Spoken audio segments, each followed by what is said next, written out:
चतुर्भुज जगन्नाथ कण्ठशोभितकौस्तभ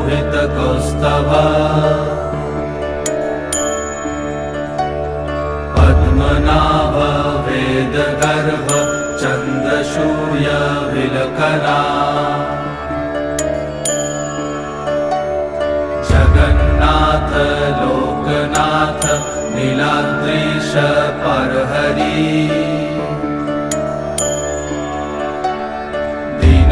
दीनबन्धुर्दया सिन्धु कृपालु जनरक्षका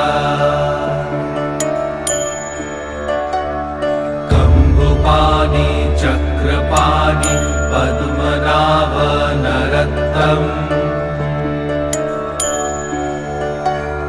जगत्तं पालको व्यापी सर्वव्यापी सुरेश्वर